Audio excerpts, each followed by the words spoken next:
So how you doing? We're gonna try this Pioneer 3270 out. So I already did one test and it didn't work. So basically what I did is I cleaned up the switch, fixed an issue where the wire was a little close to one of the screws. So I did that stuff. I'm just basically go through one piece at a time until I run out of time today, basically.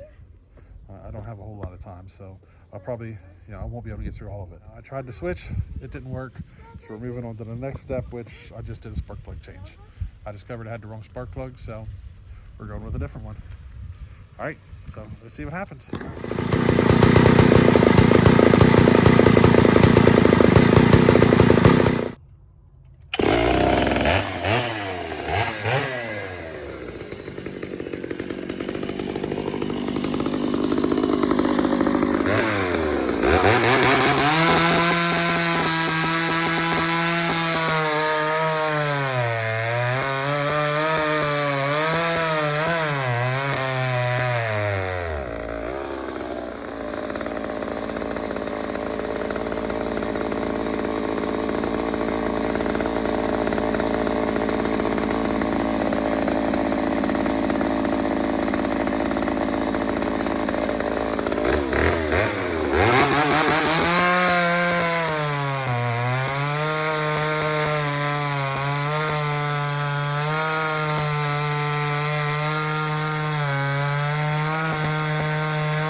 camera. Yeah, give me the camera. See? Alright, so I cleaned up the switch really good. Yeah. All those connections. I cleaned up the static feeling in my hands. And I put a different spark plug in it. Now, I didn't record it, but so what I did is I cleaned up all the switch connections and I ran the saw.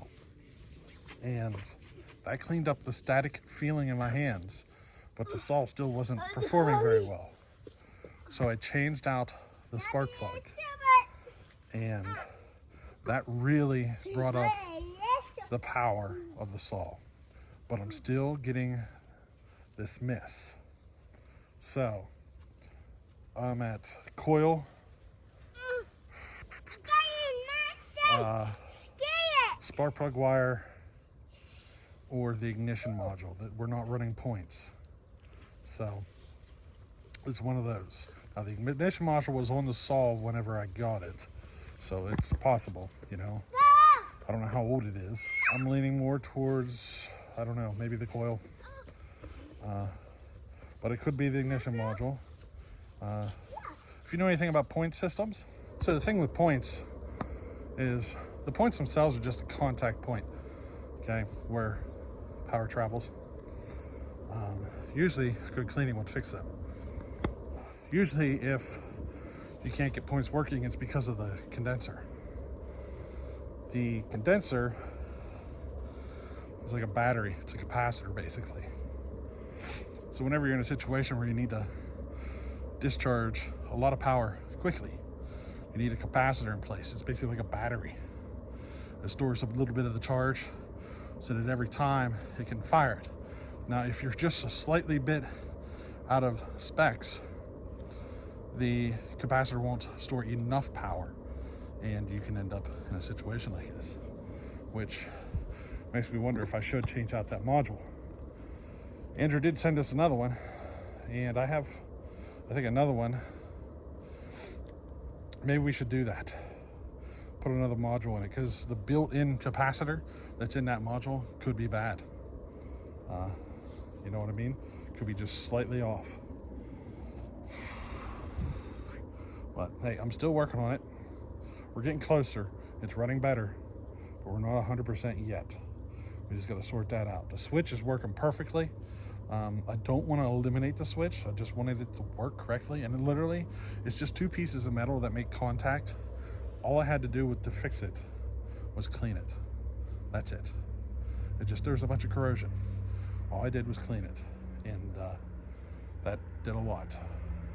Now, the part that was giving me a short, I think, is up by on the starter. Where the starter screw comes past the coil, it is pretty close to the wire, and I think the wire was just a little bit out, you know what I mean, and causing it to jump. One of those two things I think was what caused the static feeling in my hands, but it did not clean up our mess. But I am more powerful now with this spark plug. Now the spark plug that was in the saw was a CJ6, which is not correct. I looked it up. It's supposed to be a CJ8, so I put a CJ8 in it, and it is a lot more powerful now. So that helped. We just got to figure out this spark issue, and I think I'm going to put another chip in it, because if the chip don't fix it, we're down to spark plug wire or coil. So it's going to be one of those. I'm just changing one thing at a time and going through the process until I get it. You know, that's all we can do. So let's try another chip. Alrighty.